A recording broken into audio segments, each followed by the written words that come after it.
Conservative media done right. You're listening to the SHR Media Network.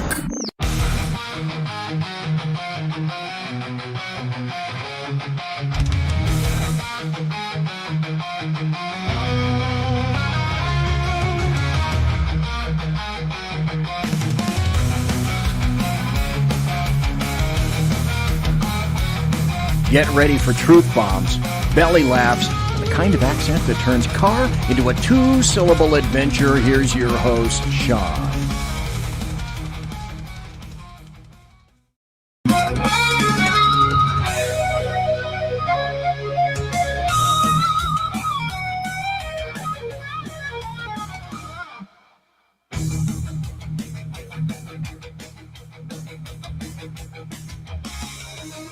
Ladies and gentlemen, welcome to the Edge of Liberty right here on the SHI Media Network. Thank you so much for joining us this evening. Thank you to everybody who stopped by earlier as we covered President Trump's speech, and I'm going to get to that. Thank you to Jersey Joe for sitting in with me during that. That was fantastic. Hopefully you're having a good week. It's Wednesday already. It is December 17th. 8 days. 8 days till Christmas. Are you ready? I know you're not ready. None of us are ready. Nobody's ever ready for Christmas. And the people that are ready for Christmas, oh, they scare me. They scare me. I'm always shocked. Every once in a while, you'll bump into that one person who, like, the day after Thanksgiving, they're like, oh, yeah, no, I'm good for Christmas. I used to date someone like that. And it's just like, wow. Wow, you're organized and a scary level of organization. And you should probably get help for that. The whole point of Christmas, if I'm not mistaken, shopping wise anyways, is you wait as long as humanly possible. And then you panic shop, you wrap in a mess in like a 4 or 5 hour drinking session. And then you act totally normal when you hand the present off. Like it wasn't like some sort of secret mission to obtain it. But the ones that are ready are just, oh no, everything was fine. Everything was okay. Everything was all right. No, it was good. I went the day after Black Friday, when everybody was home, but the deals were still good. And I got for Joey and Jimmy and Janie and Frank and Sam and Steve and Christina, blah, blah. And then they just like ramble it off. And you're like, holy moly, dude.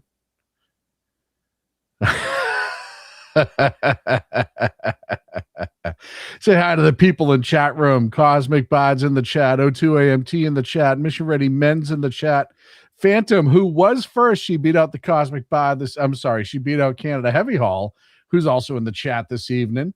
And also River Common Sense is in the chat. And you can be in the chat. You can absolutely get into the chat. Make it my Christmas gift for you to get in the chat. Wherever you're watching from right now, go to YouTube/SHI Media. You'll see the little circle says live. It's red. You can click on that. And then you get a live chat. And you can join all these awesome people who are in chat right now. Got a lot to get to. First, I want to take a moment.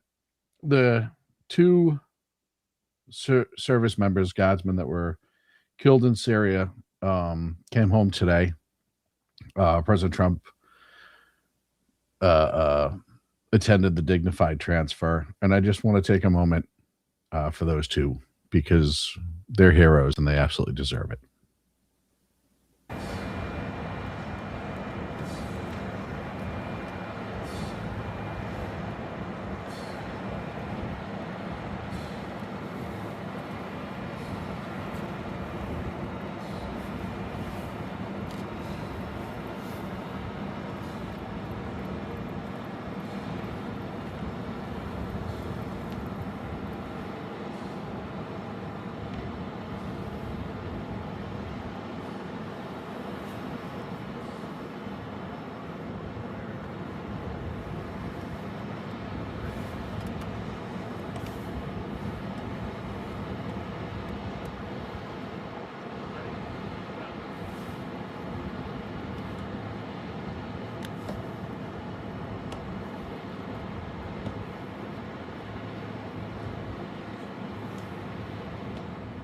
It's always really hard to watch and They will not be forgotten, and we thank them and their families for their sacrifice to this nation. Again, it comes to the conversation of it doesn't matter what your opinion as to why they were there, and they deserve our respect and our gratitude and our thanks. So moving on, it's hard to transition out of any of that, but I'm gonna do my best. Let's go to Providence. Oh boy, I'll tell you right now, I've been involved in several investigations over my years. I've worked law enforcement, public sector for many years. I have seen several large incidents, and I've never seen a department that is supposed to be a regulated, well-oiled machine. You know, you get into these smaller cities and they may not have the resources. Providence is not a small city. It's a couple 100,000 right around there, but it's a pretty violent city. They have a lot of incidents in Providence. Providence has some crime. Providence has some shooting, has for years. And they've always had it. And this debacle that I am seeing in Providence is like nothing I've never seen before. And I play a clip from the police chief and just from the hearing, the presser today. And these are ridiculous. There's a lot of things I want to point out. Oh, wait, hold on. My bad. That was from the Babylon Bee. And that was absolutely brilliant. But I do have it, and it's right here. And I just want to note a couple things here. Mayor McCheese, and I actually, oh, you know what? I think I have a picture of him. Hold on. Somewhere here I have a picture of him outside the press conference. Let's see. Where is, oh, here it is. I do. Stand by 1 second. I meant to have this ready. But this little twerp is really, really bothering me on so many levels. Let's do this. Oh, come on. There we go. I cannot look. Oh, why isn't it? It's not playing nice with me this evening. Doesn't want to go. Oh, here it is. That's the mayor of Providence, I'm pretty sure. I'm almost 100%. That's the mayor of Providence right there. I've never seen all this speculation that's been going on is because of how odd the entire interaction with the leadership of this city and Brown University is. If they rushed the first night, they got a person of interest 20 miles away at 3 a.m. CNN was there, which I don't know how the hell that happens, but that's neither here nor there. They detain him. I'm guessing GSW didn't pan out and a bunch of other things, and then they had to release him almost 20 hours later. And of course, because somebody in that department leaked who he was, people started looking out and found out it was a white guy from Wisconsin who was in the military. And the left on social media, oh, blah, blah, blah, everything you expect, vomiting out. Oh, of course it's him. It's all, of course it's a white guy. Only white guys do this, blah, blah, blah, blah, blah. And then they released him 20 hours later. It's amazing to me at that point when all of that went south.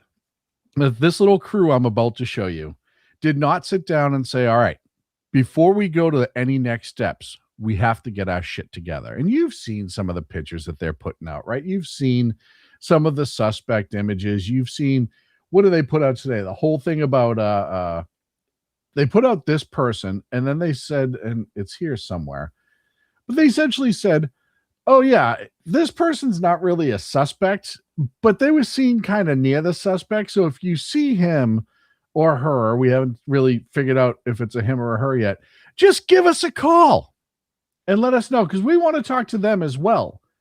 And it's like, well, how far out are you going to expand that to? Like, they're either a person of interest or they're not. plain and simple. And I get it. There's a ton of moving parts. I understand investigations. I understand how if all of a sudden you have exculpatory evidence and you got to release the person, you do that, right? That's just part of it. But when you watch these press conferences, it's clearly just whatever works, we'll just throw shit at the wall and sees what happens. And they're saying, oh, we're putting out the best images we have. And you're seeing stuff like this. And I'm like, not for nothing. I know camera. I know how big the camera is, the iris, whether or not they can zoom, they can't zoom, whatever. I get that. But you're telling me that you can't isolate that image better. You can show both images next to each other. But then you get into these pressers. And this is what you're getting from these pressers. And it makes me so angry. The camera in that building, they brown put off because the sanctuary city law that we have, you don't want to record illegal immigrants, and you don't want to provide the footage to the FBI or immigration authority. One camera in that building, it comes out from your detectives, they're a friend of mine, they're angry at this investigation that these people in Brown University put the camera off, they can identify that person. You imagine how the family is going to go through? I'm going to reiterate what the reporter was asking because the sound wasn't great and he's got a little bit of an accent that's hard to hear.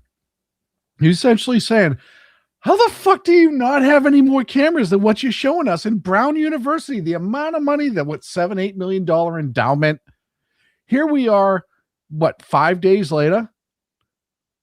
And you don't have a better picture? Yesterday, this pinhead in the back right-hand corner, he's the attorney general. He was talking about, there's a new part of the building and that has cameras and the old part didn't have cameras, blah, blah, blah, which I get. But you are in a 200,000 person city. You have a university there that runs the city. The Brown University runs that city. It is because so many of the people either live there or go to school there. That's a lot of their population. And not a fucking, there's no outside camera. There's no inside camera. There's no, all that money, all the funding that you've got. And this guy, this little twerp here, every time he gets on, this is his shtick. I'm going to mention Christmas. I'm going to mention how hard this is on the people. I'm going to try to, the other day he said everyone was tired, which is like the one thing you don't mention at a press conference, like anything like this.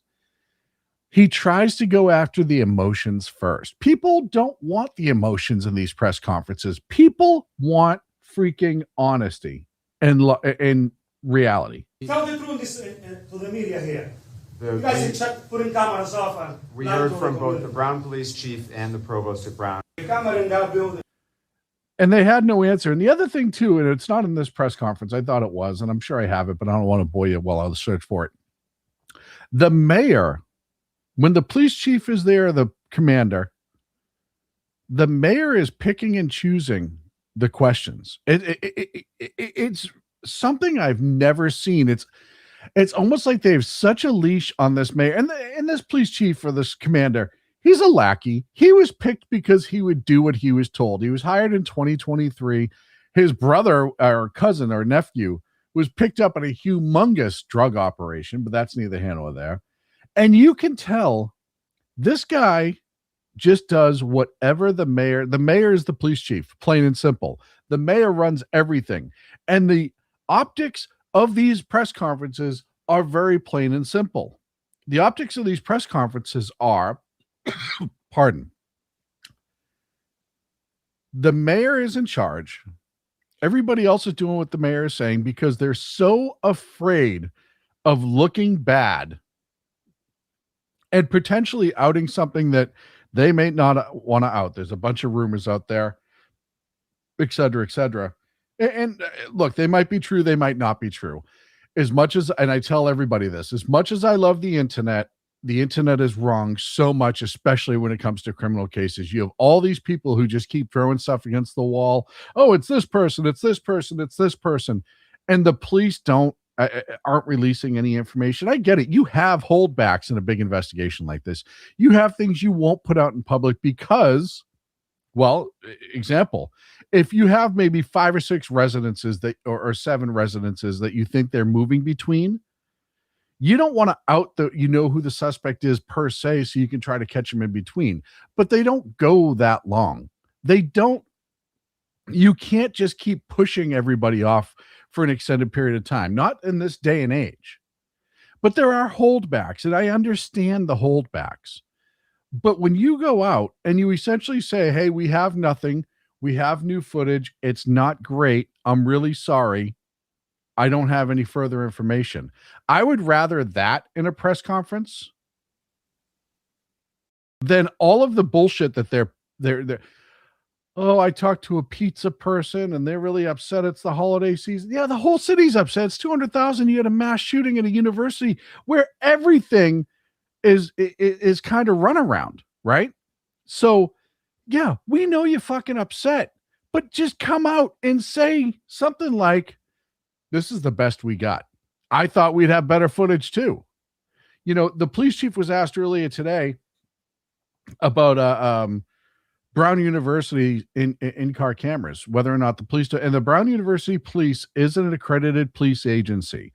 I see a whole bunch of social media geniuses. Well, they're only a public safety. They're only college cops, blah, blah, blah, blah, blah. No. They're cops. They're full-blown cops. They have guns. They have training. They go through all of this SRT training. There's a lot of money in college university police departments, especially ones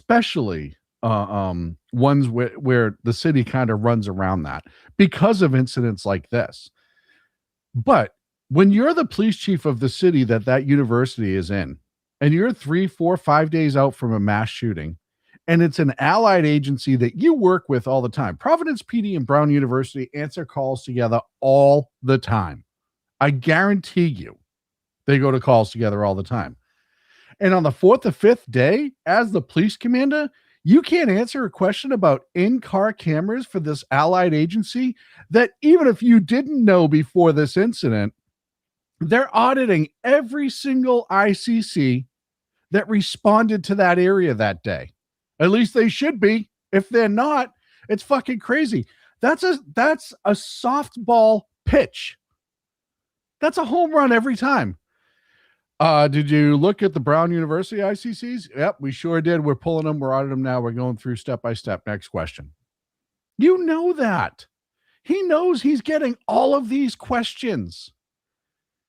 And all you're getting is bullshit runaround answers. There's 2 dead folks. 2 young people lights were extinguished. You had 9 other people shot. It's the biggest thing that's happened to your city in years since the mob was there. The mob used to be all over Providence, for people that didn't know that. I've been to Providence a lot growing up in Boston. It's only about an hour and a half from Boston. They have some really cool things down there. But this is incompetence on every level. You have no command presence when you're up on stage, not just the police commander, anyone. The attorney general, whatever his name is, he gets combative with every question, which makes you look worse. When you're already on defense and somebody's saying, hey, do you have X, Y, and Z, or have you looked at this? And you just start, how you're asking me questions and this and that. Don't trust everything that's on the, like, dude, you already look like shit. Why are you going to look shittier? All of them should have the most humble, direct and to the point answers right now, because they're not doing anything to impress anybody that has watched this debacle from day one. And the victims of that crime at least deserve that much. You're humble, you're direct, you answer the questions, you're honest, and you're to the point. I understand Providence has a lot of Spanish-speaking individuals, a lot of Dominicans, Puerto Ricans, huge populations up there. But when you're doing this whole showmanship of answering a question in English and then in Spanish, well, if the reporter's bilingual and can speak English and Spanish, they can translate for the written media. And for the one that's not written media, most people can speak English, or has somebody who can that can translate someone who doesn't. But stop with the showmanship of answering every third question in English and Spanish. We get it. You speak two languages. That's not catching anybody. It's a weird act that you're putting on. And they should all be fucking embarrassed. I'm embarrassed for them. I have been covering the story. I've been writing articles on SHR Media, updating articles on SHR. I've been following the story so closely. And I'll tell you something. After the second day, when the press conferences started, I dread watching the press conferences because I'm embarrassed for them. When you're so bad that an observer who's going to report on this can't sit through your press conferences, not because you're unlistenable, not because you have some like weird tick. No, it's because you were so fucking bad at this and you were so disorganized, and there's clearly some sort of leash being held from somewhere else, and that your police commander is looking like a jackass on TV. It's horrible. I can't deal with it. Please do me a favor, like and subscribe. I'm about to take a break. Wherever you're watching from, please hit the like button, hit the subscribe button. We're trying to get to 700. We were at 697, 698 or something like that. So we're just like that close. We're like right there. Just, if you could, I don't care. If you have other YouTube accounts, I don't care. Go ahead and subscribe, right? That's on you. You're not doing anything illegal. It's okay to subscribe on more than one YouTube account. I think. I've never seen anything to the contrary. I could be wrong, but I will be right back.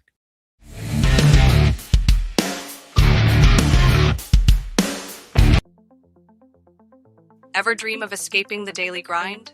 At Escapist Travel and Tours, we make those dreams your reality. From breathtaking adventures to cultural immersions, we offer escapes tailored just for you. Let us take you to places where every moment feels like a new chapter in your life's adventure. Visit www.escapist.travel or call us today at 1-855-885-81776. Your escape awaits. Hello, friends. Do you have a moment so that we may discuss our Lord and Savior Minarchy? No, seriously, I'm just kidding. Hi, my name's Rick Robinson. I am the general manager of KLRNradio.com. We are probably the largest independent podcast network that you've never heard of. We have a little bit of everything, and by that, what I mean to tell you is we have news, pop culture, special events, conspiratainment, true crime, mental health shows, drama productions, and pretty much everything in between. So if you're looking for a new podcast home to grab a little bit of everything that you love all in one place, come check us out. You can find us on X under @KLRNradio. You can find us on our Rumble and our YouTube channels under the same names. You can also find us at KLRNradio.com and pretty much every podcast catcher known to man. So again, feel free to come check us out anytime you like at KLRNradio. Are you looking for a way to boldly express your faith and love for your country? And check out Seven Armors, the premier apparel company for patriotic men of God, where faith meets freedom in style. Our t-shirts are more than just clothing, they're statements. Bold, stylish, and meaningful. From timeless messages to modern designs, we've got something for every patriotic man of God. Wear your beliefs proudly with Seven Armors gear. Don't miss the chance to wear your faith and freedom on your sleeve. Visit 7armors.com today and join the movement. That's the number 7armors.com. Conservative media done right. You're listening to the SA. Welcome back to the Edge of Liberty right here on the SHI Media Network.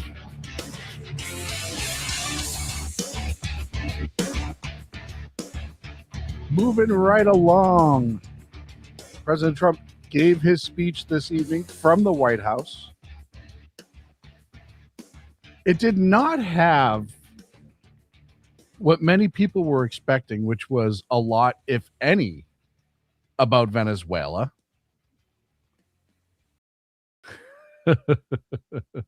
Ask people like and subscribe. And Orty says you're asking a lot with my short bandwidth this year. Cosmic Bot says like and subscribe. Come on, I can only do one or the other. No, I know it's a lot to ask, and I'm not trying to pressure you guys. So earlier this evening, we carried here on SHI Media, President Trump delivered a national address reviewing what he says his administration has accomplished, focusing on the economy, immigration, national security, and the cost of living. Before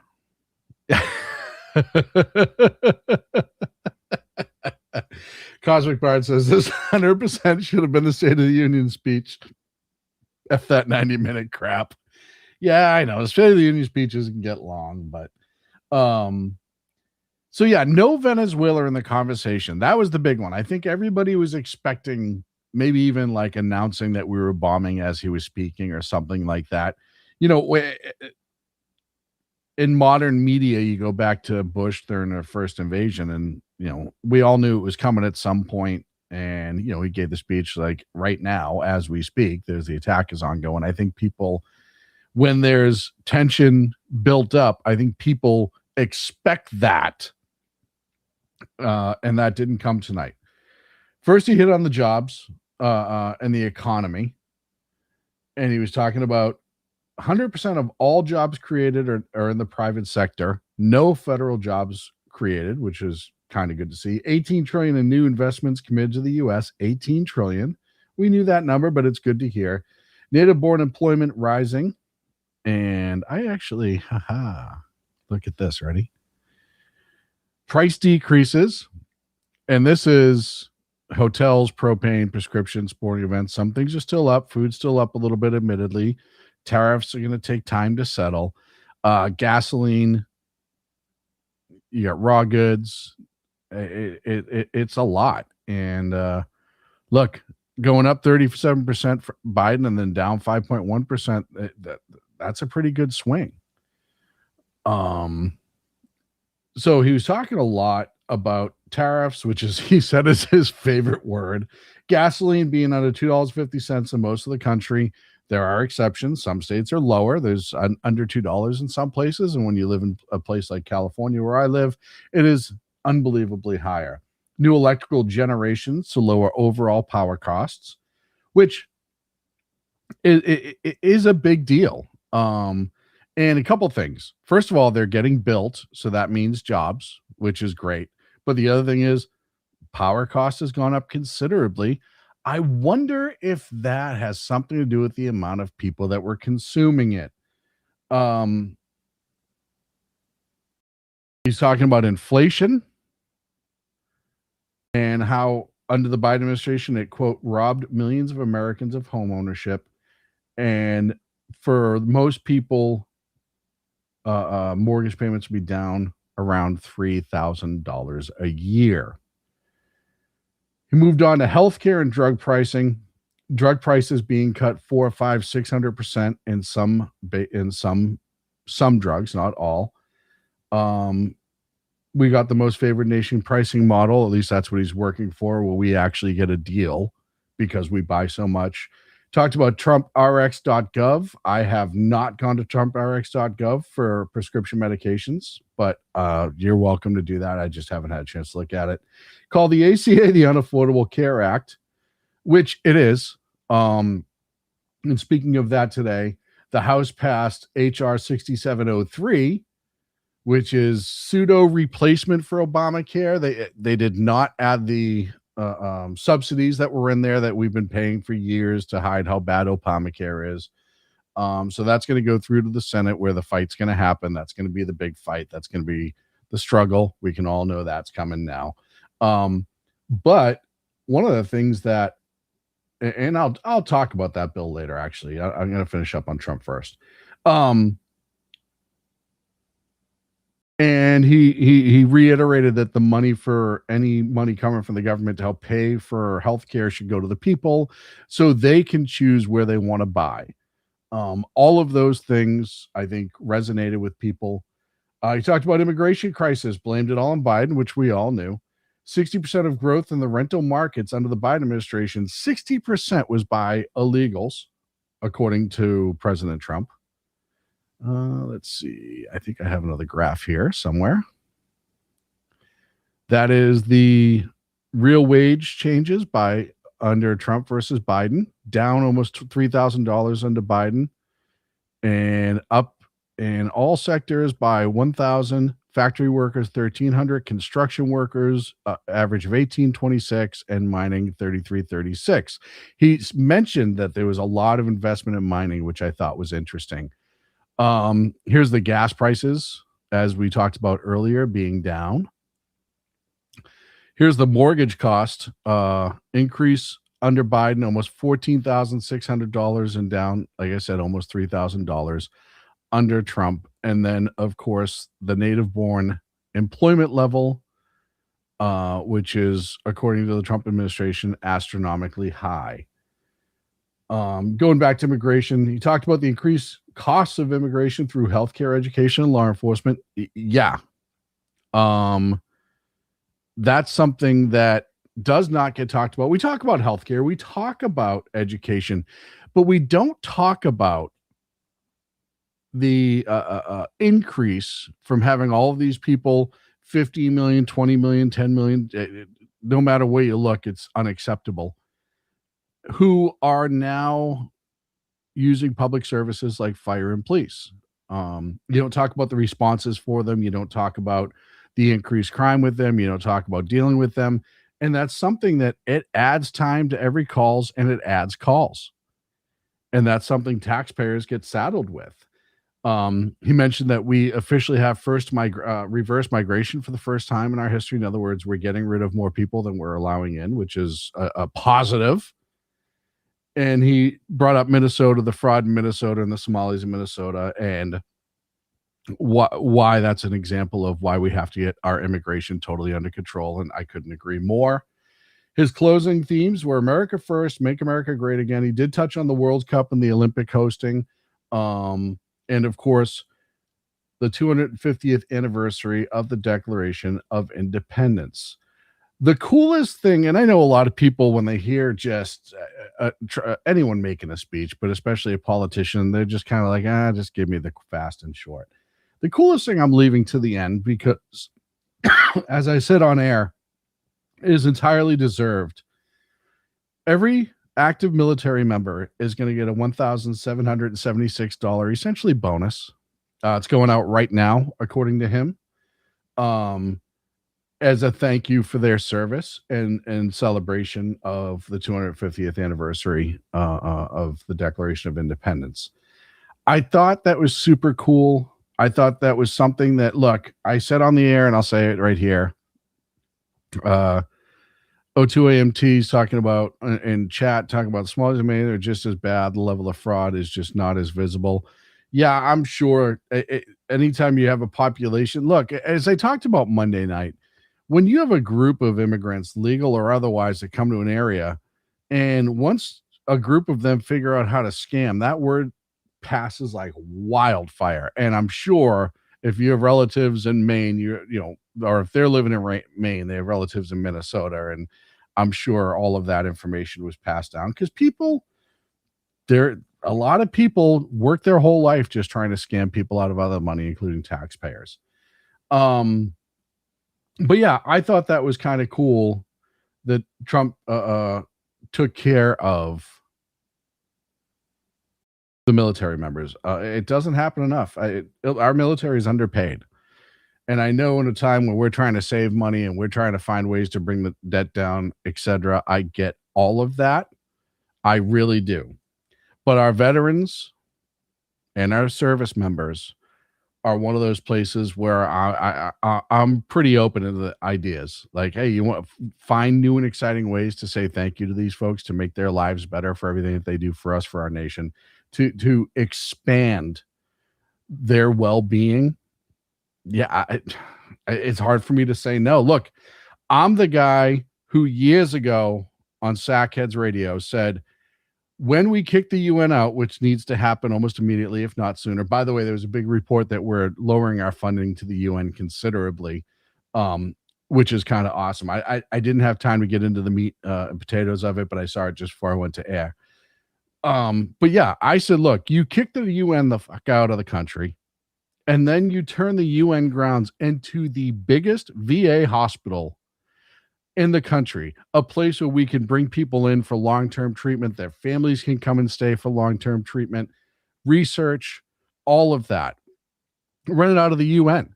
look, if you're a veteran and you're in California and you have a long-term care for an illness that you have, yeah, we have military planes that go back and forth all the time for one reason or other.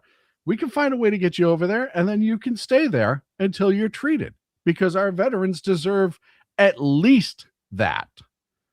So it was a good speech. A lot of reaction was positive. A lot of people felt like that speech may have been gearing up for something entirely different, as I mentioned earlier. So I think people that were expecting that kind of felt like something was missing. But by and large, talking amongst ourselves and SHI media and watching a lot of the people, his passion and the speech was up. His fire to show what the administration has done was good.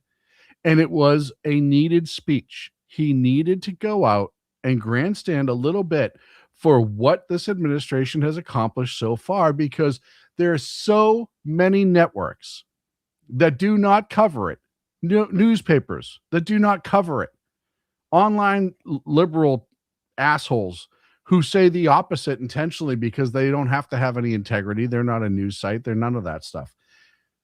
So for him to go out in front of America, and a lot of people tuned into this one. I guarantee you the viewership for this one was way up because of everything that's going on in Venezuela.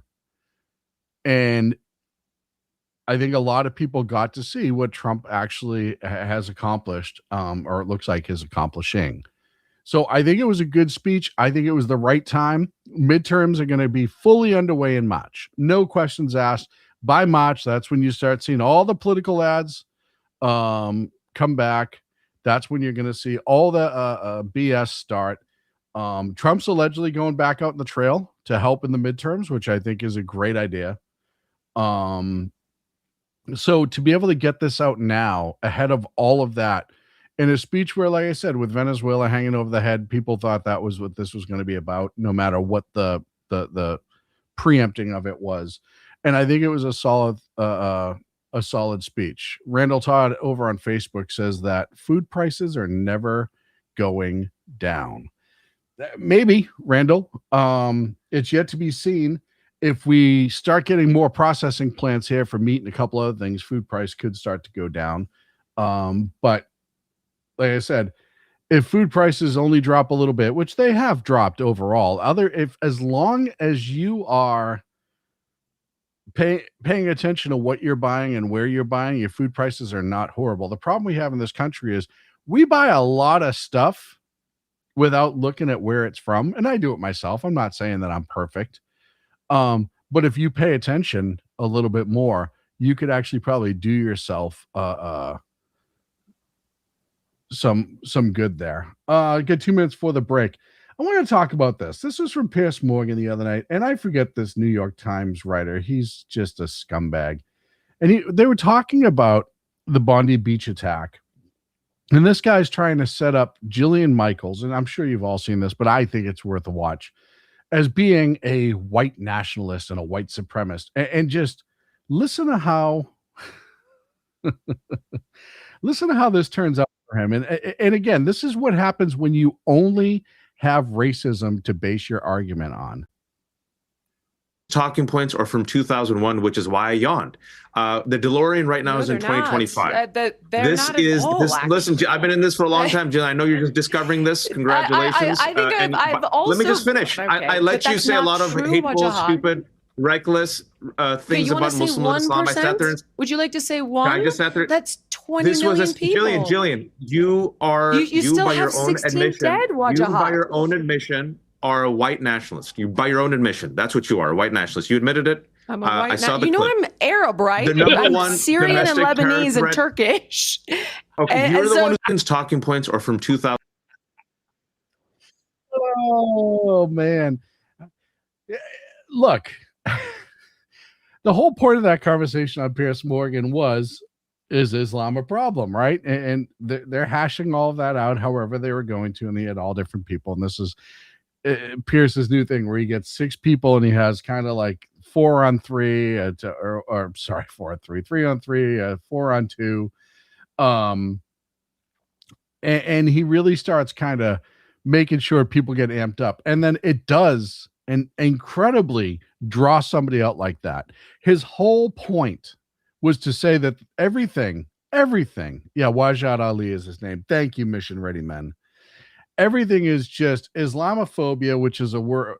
Phobias and phobic are words that I really wish go away in 2026.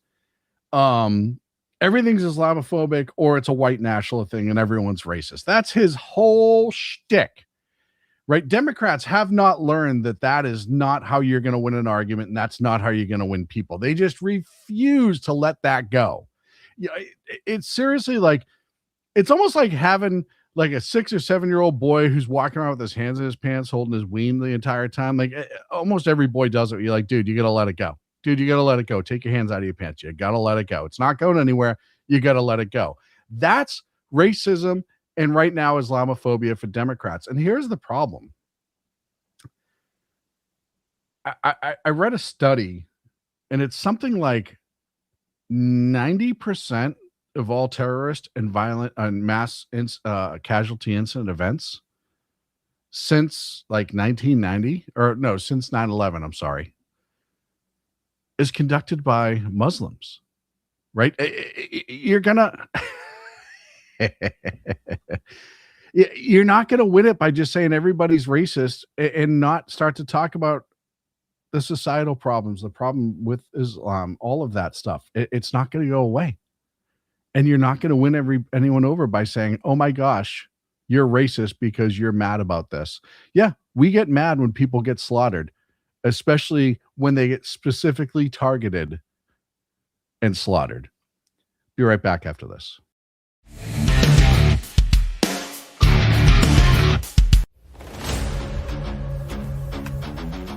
Welcome to River of Common Sense, where we cut through the noise of news and politics with a sharp wit and clear discussion. Tune in every Monday and Friday at 9 p.m. Eastern Standard Time for a refreshing dose of reality as we fearlessly tackle the tough topics with no nonsense, just pure common sense. Visit shrmedia.com to discover where you can catch River of Common Sense in action. He's here to amplify your inner logic. He may not always be polite, he may not always be refined, but one thing's for sure, he always tells it like it is.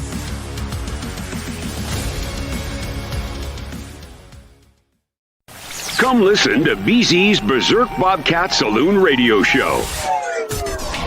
Live on select and exclusive Tuesday and Thursday nights at 11 p.m. Eastern, 10 p.m. Central, and 8 p.m. Pacific on the SHR Media Rumble channel, SHR Media YouTube channel, X, Twitch, Spreaker, and wherever great conservative podcasts are found. BZ, your conservative Sherpa, guides you through the maelstrom of Democrat, leftist, and globalist lies, chaos, deceit, and betrayal. Raised as a free-range child with dirt, stains, mud, and freedom, BZ broadcasts from North Idaho, comfortably surrounded by actual normal people. Jump into our plush, sumptuous, palatial, and resplendent chat room on rumble.com. Click on live chat to join. Now, with 37% more umbrage and 19% more bulbosity than previous shows, featuring delicious Liberty additives for the best in late-night conservatarian talk radio. BZ reminds you that with great beard comes great responsibility. No chinchillas were harmed, embarrassed, fat-shamed, or the focus of any sarcasm whatsoever in the making of this ad.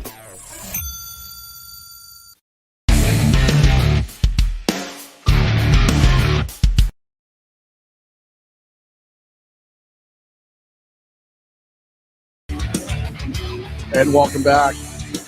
The final, it's usually 17, but I was late on both my breaks. Of the Edge of Liberty right here on the SHI Media Network. Please do me a favor, like the episode from wherever you're watching and subscribe to the network if you haven't already. We have a bunch of great shows being simulcast on it with my good friends over at KLRN Radio, and we're thankful for them. So Trump expectedly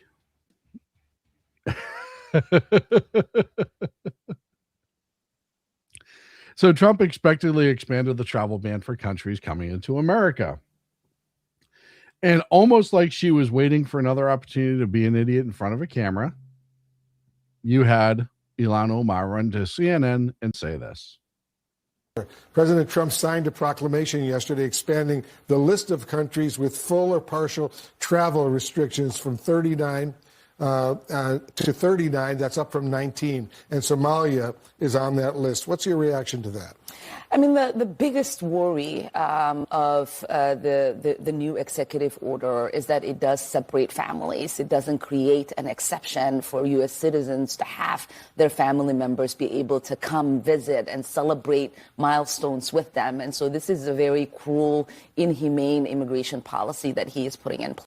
Elon, nobody has a right who's not a citizen to come into this country. That's something that, and I know she knows this. Look, she does things that are completely anti-American, and she says a lot of things. She's not stupid. She knows exactly what she's saying, right? Oh, well, they can't celebrate milestones. Yeah, well, a lot of them celebrate milestones and never fucking leave. I'm here for my 5th birthday and for my 18th and for my 25th, right? We're seeing that time and again. And let's talk about some of the countries that were in that proclamation and why maybe, just maybe, we don't want them coming over right now. Afghanistan, kind of a no-brainer. Burma, Chad, both conflict areas. Republic of Congo, again. Equatorial Guinea, Eritrea, Haiti. Yeah, okay. Haiti is completely run by warlords right now, minus a postage stamp size. Iran, okay. Libya, same thing. Somalia, same thing. Sudan, and Yemen. Those were pretty much no-brainers, and the fact that they weren't on the list already is actually kind of scary. Countries that have been identified as concerned is Cuba, Burundi, Togo, and Venezuela, naturally.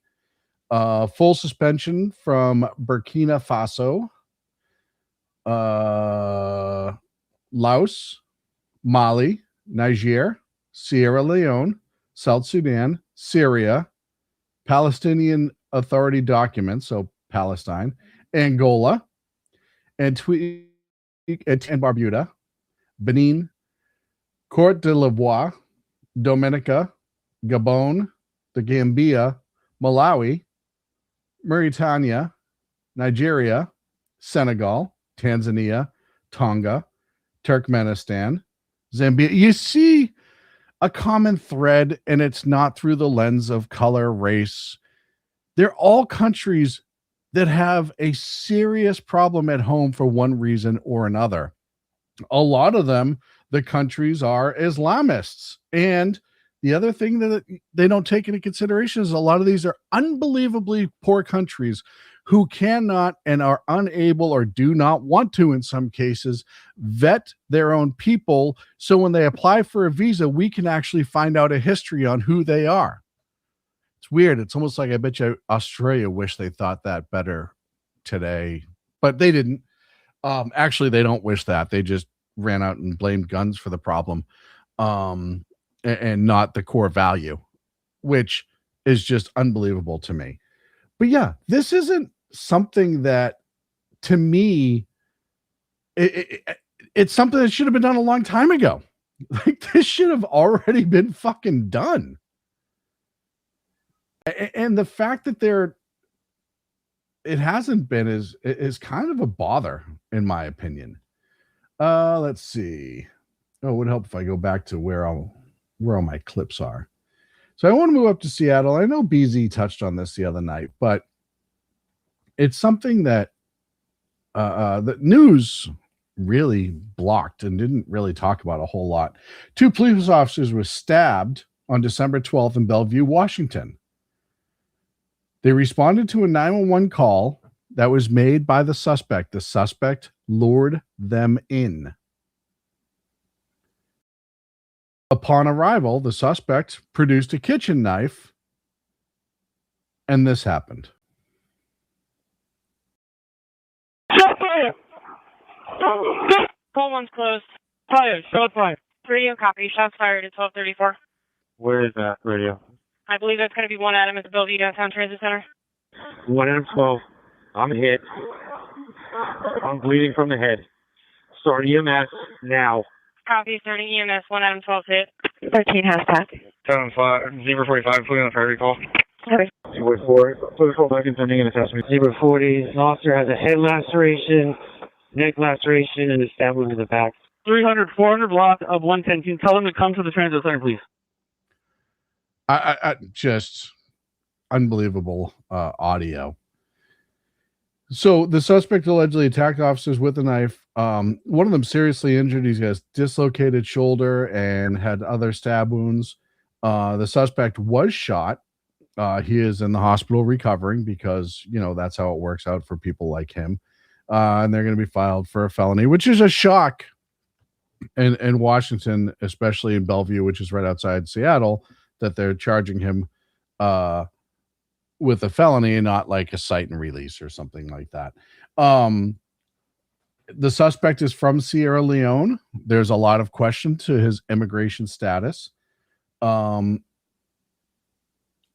There's unofficial, unconfirmed reports, and I've seen this a few different places, and not on social media per se, that Allahu Akbar was yelled. That could be wrong. I will admit that. But it does kind of fit a trend. Lure the police in and attack them, try to kill them both. And it just shows you like how scary shit can be out there, even still for cops. So you have that covered. And then in the middle of all this, you have this idiot, Representative Cohen, Steve Cohen, who is one of the biggest, I hate to say losers because that's Trump word, shitbags in Congress. And he's a quiet shitbag. He doesn't get all the attention, but usually when he says something, it's really just assholic. The suspect will be on the street as soon as he gets out of the hospital. Yeah, and you and I are probably going to pay Boyd for that hospital stay. It's not like he's had insurance that's going to be picking that tab up. But here's Representative Boyd when they're talking about immigration. Listen to what he says. This is kind of funny.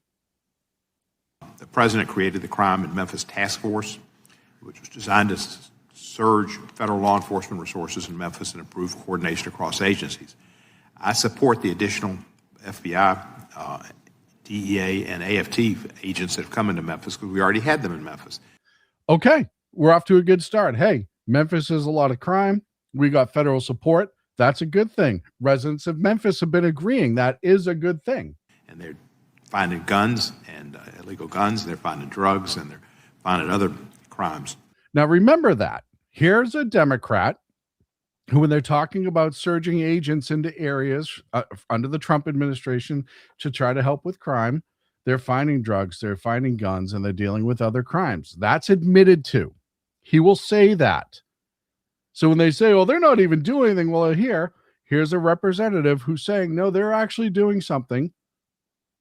But then he goes off the rails because he's a moron. That are against federal law. But he also put the National Guard in, and he put some ICE agents in.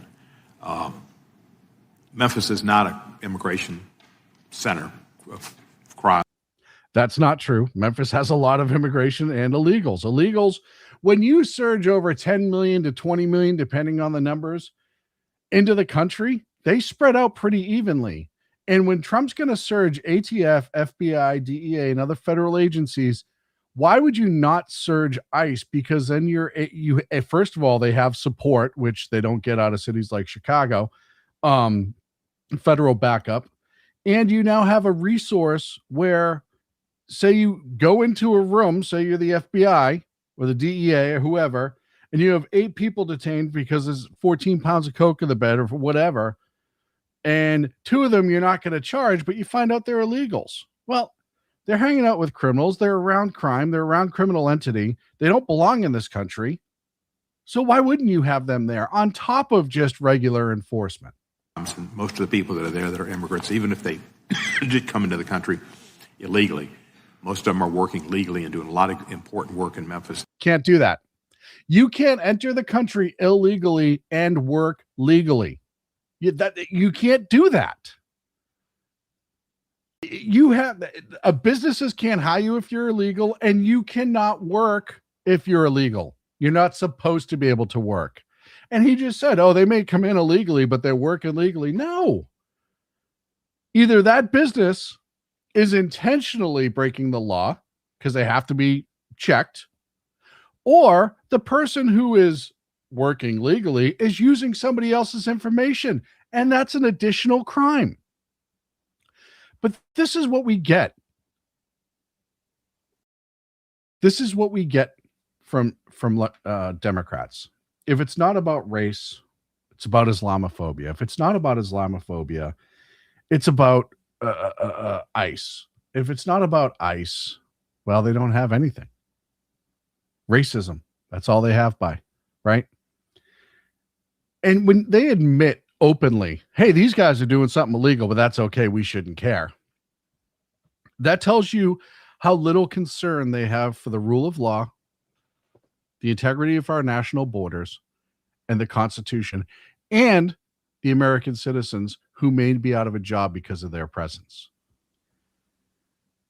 This rhetoric is only going to go up. With these midterms coming, it's, oh boy, is it going to go up. But this is what needs to be done. Despite all of their bullshit antics, despite all of their cries of racism, despite all, oh, you're Islamophobic if you don't want an Islamist who openly says that their whole goal is to destroy the country, kill 15 people. You're a horrible person.